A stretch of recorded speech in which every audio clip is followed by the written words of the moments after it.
Good morning, frothers, and welcome back to Wheatlow Brewery, where it's brew day, and we're doing an English IPA today, but not just any English IPA. This is a beer that I have fond memories of from when I was a young drinker, 18, of course, when this beer used to be readily available in a lot of the local Bass pubs in a bottle. In fact, not just a bottle conditioned format.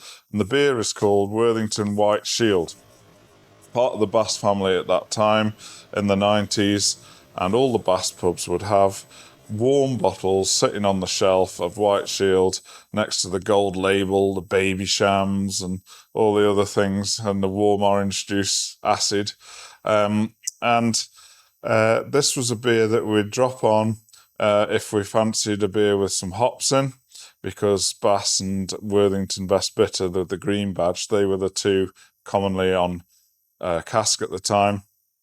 And if we wanted something with some hops in, this was a good bottle to go to, because it was not only hoppy, traditional British IPA, but it was also bottle conditioned, so we still sort of thought it was real ale. In fact, at one point, perhaps a bit before my drinking time, the White Shield was one of the last bastions of real ale, because at least you could get a real live beer bottle conditioned in a pub that perhaps only sold keg beer at that time. So for many years, 20 years or so in the 60s, 70s and 80s, it would be very much one of the last surviving decent beers, along with Ruddles County at the time, that was keeping the job going. And then, of course, CAMRA successfully campaigned for real ale to return, and by the 90s it was doing so.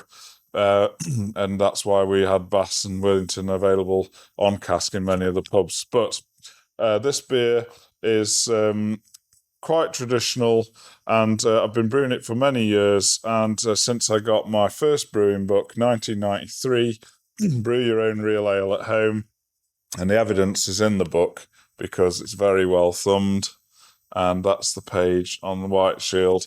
And in those days, of course, you used to have to find a brewing shop in your local town, and I'd have to get my dad to take me because I was only 16, couldn't drive. And in the brewing shop, you'd have 90% of the shop taken up with cans of malt extract beer kits, and perhaps some wine kits and things as well, and a little tiny corner of shelf with a few bags, clear bags of very loose hops in that were brown from being exposed to the light and the air, and very few varieties available. And that post-it note here, where I've been calculating the alpha acids for hop substitutions, is testament to that. So judging by these notes, at one time I brewed this with Northern Brewer hops and Fuggles, because that was all there was in the homebrew shop. So yeah, I got this book.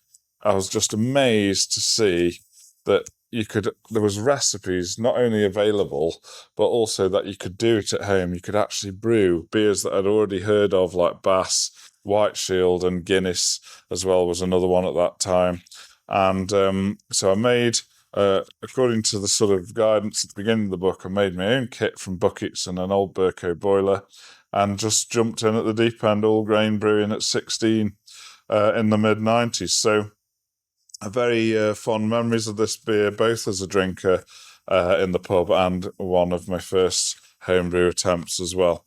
Now, it's a fairly simple recipe, and in fact the book is of course quite simple, because it simply says pale malt and crystal malt, doesn't tell you which yeast to use, and then it says Challenger and Northdown hops. So we've got to fill in a few gaps. Real Ale Almanac book from a similar period suggests it could be Halcyon pale malt, and we know the units of colour in fact aren't in this book, but they are in a later edition. I think it's 21 EBC. So I've taken a punt on the crystal malt and decided to layer it in two types of crystal 100 and crystal 150. So that the number refers to the EBC, or the colour. The higher the number, the darker of course, that is. So I believe if you're in the at the other side of the Atlantic, you use more a scale called Laviband.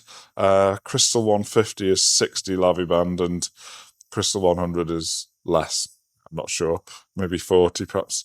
That would make sense, wouldn't it? So Crystal, so I'm going to use Maris Otter, 87%, Crystal 150, 5.2, and Crystal 100, 4.2.5% of sugar as well, which is not uncommon for these kinds of beers to use a bit of sugar. In fact, it will slightly lighten the body for us, and it will also get fermentation off to a nice brisk start and get that yeast health going, which is what we want, of course. Now then, we're going to hop it with with Northdown and Challenger. And in this book, it says 40 EBU, European Bitterness Units. And I've looked in the later book and it's gone up a bit. And I've looked online and it says 47, I think, units of bitterness. Also, the fact that I think that when we homebrew things, it gets toned down a little bit. Decided to sneak it up a little bit to about 50 IBUs to robust English IPA bitterness to it, and I think that will work out fairly accurately. And Tricky on his video that I've been watching today, I've just found it. It's 5 years old, but still good. He's brewed White Shield. His channel's called Dudes Brews, link in the description below. He's done a similar thing, so that's usually good advice. So I'm going to emulate that. Yeast for this beer, I'm going to use just SO4. You could use some kind of London Ale 3. I think that's the most traditional yeast for Worthington White Shield. Could use a Burton yeast like WLPO 37, I think it is. Was it 23? But I'm going to use SO4 for a couple of reasons. One, it'll give us a bit of fruitiness that actually suits this beer. And also, it'll clear nicely. It'll be good in the bottle conditioning. And it will also attenuate quite well, which is what we're looking for, because we've got an OG of 1050 and we're looking for 5.6%. So SO4 it is, and we'll get that in once we've finished brewing.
The brew day's gone quite well. I've had superb efficiency on this brew, and I got more than the volume, and the gravity was higher, so I've backliquored it, adding 10 litres, and I've probably got 150 litres in there this time, so very good efficiency. It was a long mash because of various things, but that's obviously improved the extraction. So I'm just going to add the yeast now. Got 100 grams I think here. I bagged up earlier.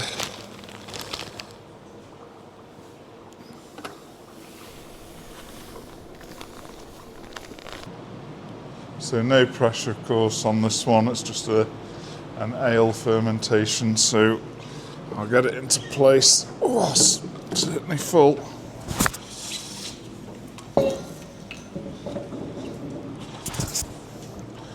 And we'll set it at 20 degrees with SO4 I think. So I'm hoping that that'll, with a good yeast pitch like that, should get going quite quickly. Just a few hours hopefully. But you never know. I've got yeast nutrient in there as well. 20.9 it is at the moment. Brew day done.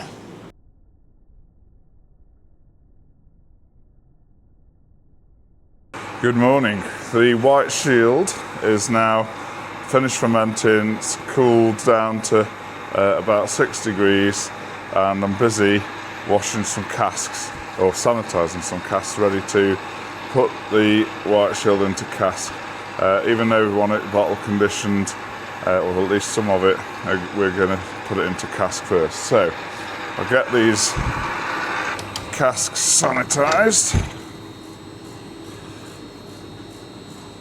and I'm using the pump on the brewery through a little spray ball that sticks up inside the mash tun here to sanitise the casks. And as usual, I'm going to do a mixture of 9 gallons and 4.5.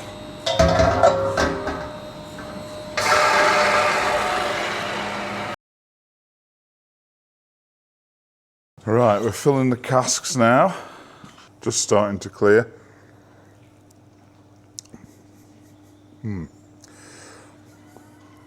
Tastes good. No problems with it. It's not like a really heavily hopped IPA like you might sort of get these days, but as an English IPA goes, back in the day, it was the last bastion of hops at one time. So you can really taste the malt as well, and the crystal malt. It's not all that dark, is it? It's got a touch of carbonation from fermentation still, but nothing really. So yeah, I'll seal it up in these casks and see how we get on. Bit of browsel going in.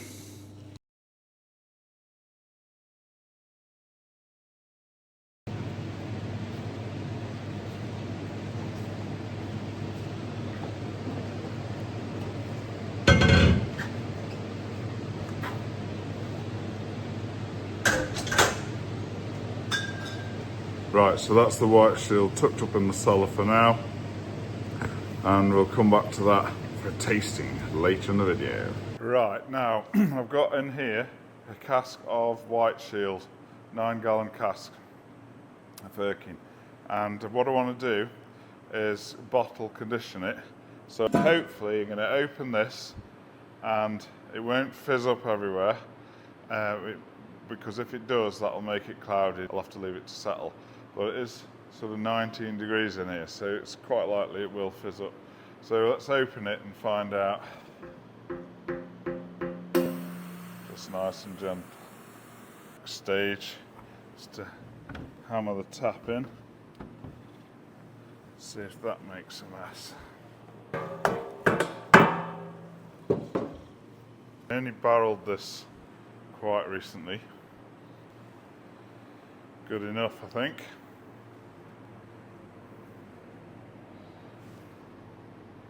Yeah, I think that's pretty good.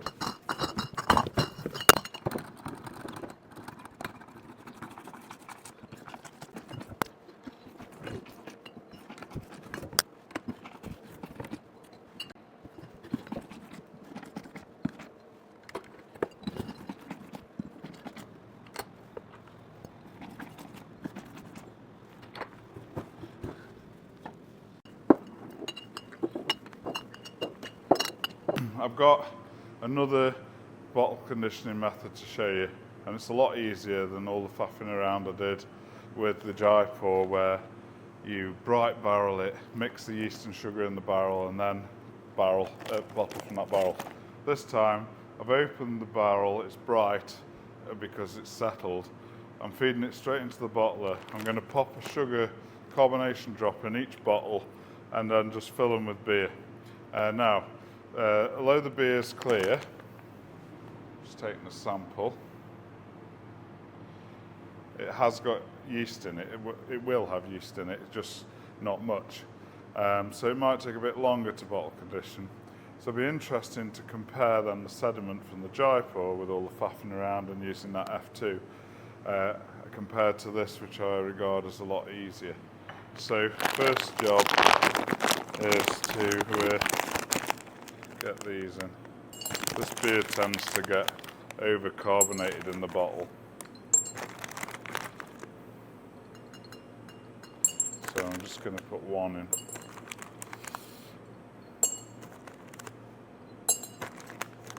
So this isn't exactly calculating the sugar like I did with the dry pour.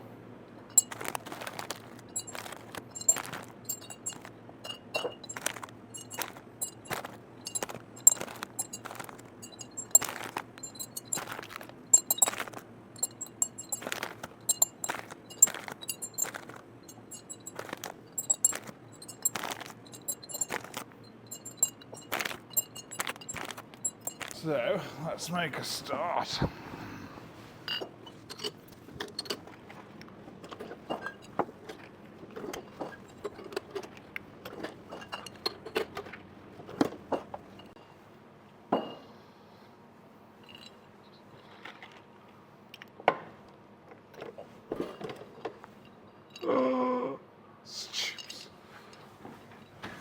Sealed that one with nothing in it. They say if you get a Coke can or something with nothing in it, it's rare and valuable. Perhaps it's a thing.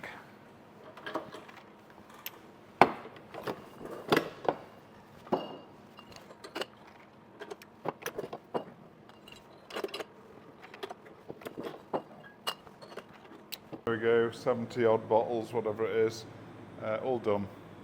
And of course, because it's clear, you could probably open one and drink it straight away. Be a little bit flat, but we'll see how we get on with that, and be interesting to compare what the sediment levels are like to the dry pour that we did the other way. So there it is. It's completely clear in the bottle, and you can probably just see sort of sugar swirl round in it when I tip it. So that'll find a bit of yeast in there and it'll get it going, and hopefully that'll just give it enough.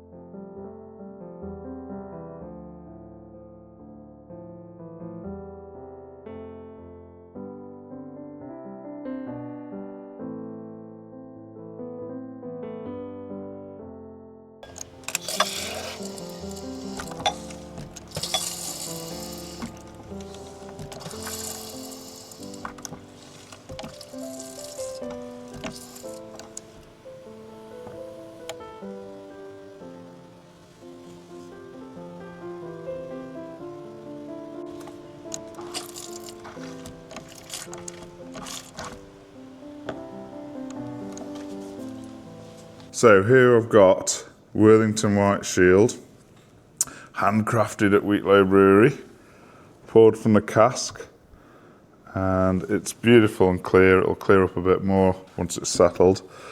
It's got a slightly off-white, creamy sort of head with some large bubbles in it, giving the texture almost like the krausen on a fermentation. I don't know if you can just see that. And it looks great. It's like the colour of Bass, really. That sort of copper colour. And let's have a smell. All right, it's got not a lot of aroma to it actually. Maybe the head's protecting and keeping it in. Some sort of malty sort of smells. A bit of slight floral from the hop. Let's go in for mouthfeel. Yeah, it's got a good bit of body to it. I'd say it was a sort of medium-bodied beer. It's not too heavy. It's certainly quite drinkable. 5.2% I think this is. Right, let's go in for the taste. Right, the carbonation's light, as you'd expect from a cask, and it's drinking beautifully smooth as well. Yeah, you're getting malt, caramelly notes, a bit of sort of biscuitiness, maybe nuttiness. And you're getting some fruit, like old-fashioned microbrewery type fruit.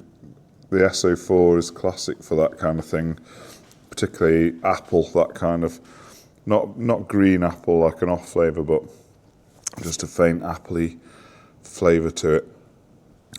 And then you've got a kind of a tingly, peppery, spicy kind of a note from the hops. Very easy to drink, very nice, beautiful on cask. Now, Worthington White Shield, we've never seen it on cask. It's a famous beer for being bottle conditioned. So I've got some bottles here that we can try next to it. And this is this year's and that's last year's, because it really hasn't quite had long enough yet. So this one might be a bit lacking in carbonation, although that was an encouraging noise.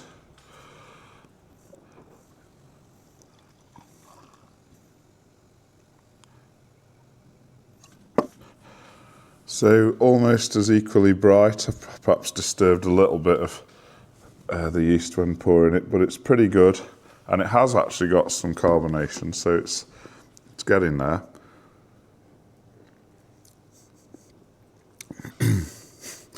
It's amazing.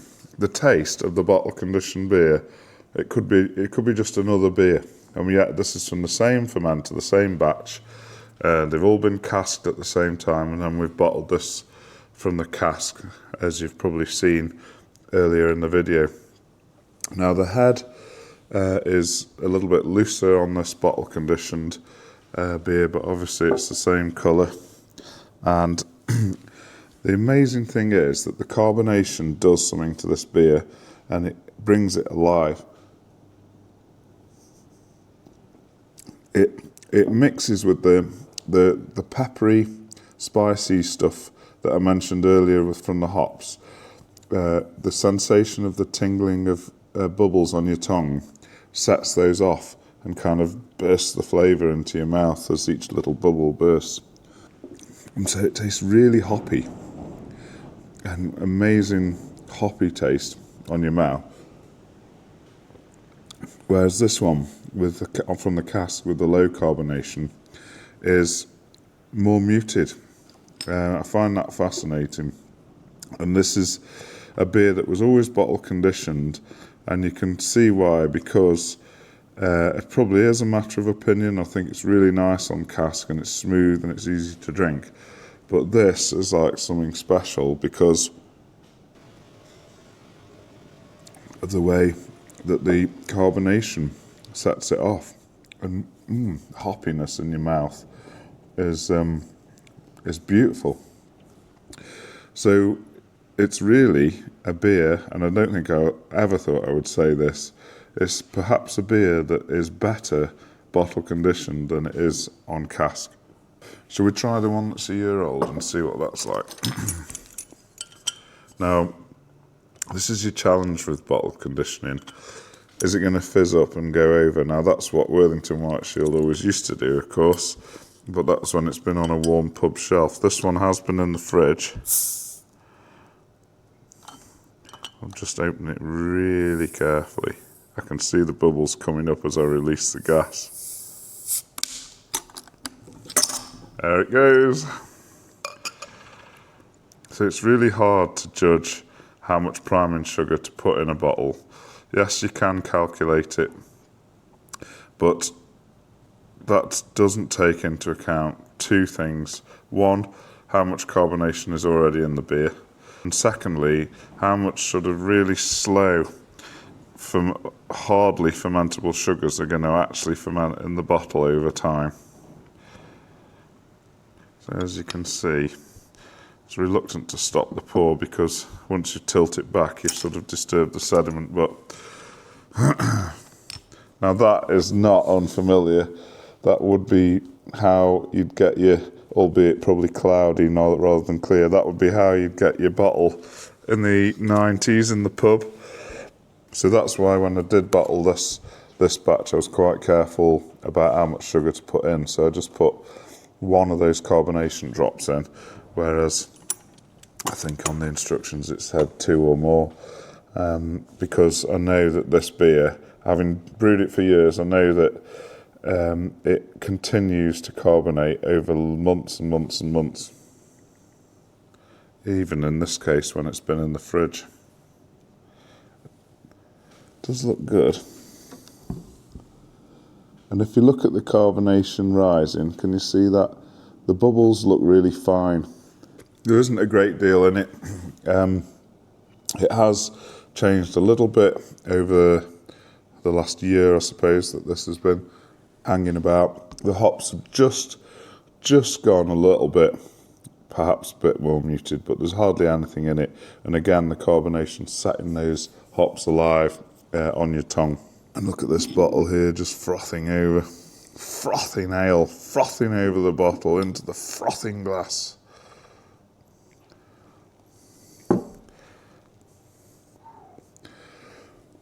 Well, we know what that is, don't we?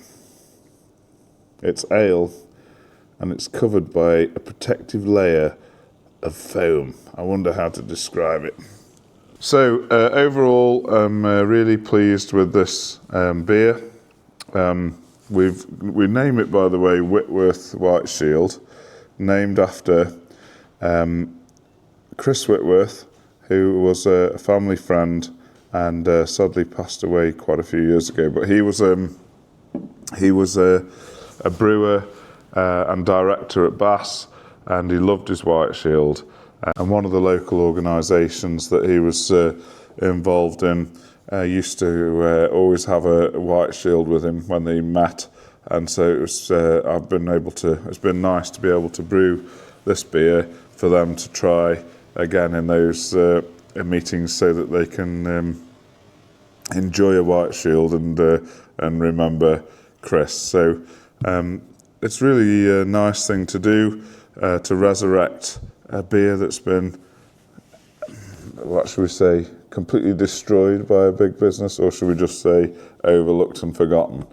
I suppose that's a matter you can form your own opinion on. But a classic beer, a great staple of real ale in the pubs in the days when there wasn't much choice, or there weren't really guest beers in the 90s like there are today.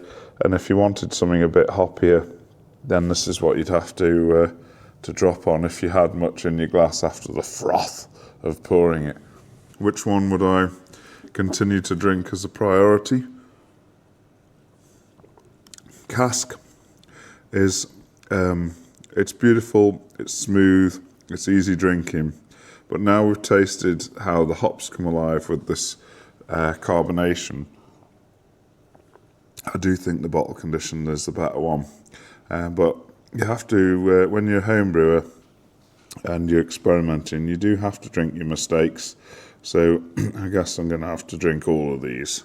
I've just poured the rest of the 1-year-old bottle into here, and now I think the order of nicest is that the 1-year-old bottle is the nicest, this year's bottle's second, and cask is third. And that's quite interesting, because I think this year's bottle, and I did say it was a bit young, you need at least 3 weeks, I think, to bottle condition something, but really ideally a bit longer. And this hasn't been in bottle that long, a couple of weeks, and it didn't have a great deal of priming sugar in, so it'll probably take longer. It is nice, but the 1-year-old one, and it's gone a bit hazy now. I've poured that last bit in out the bottle. And I do normally try and pour a bottle conditioned beer clear very carefully, but when it's that fizzy, you can't pour it all in one go unless you've had the forethought to have 2 or 3 pint glasses ready in your hand at an angle so you never have to do that. Never have to do that with the bottle.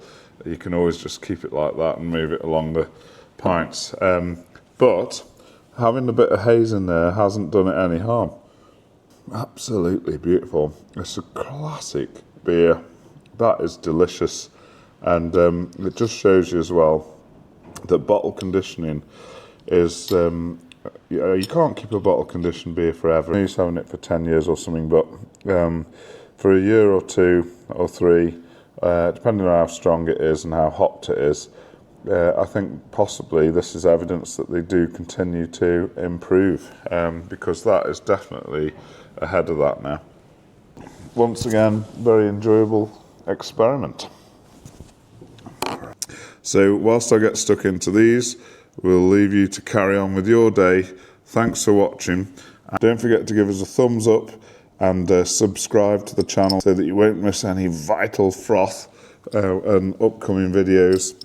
Thanks for watching, and I'll just say frothing ale, cheers, and see you next time.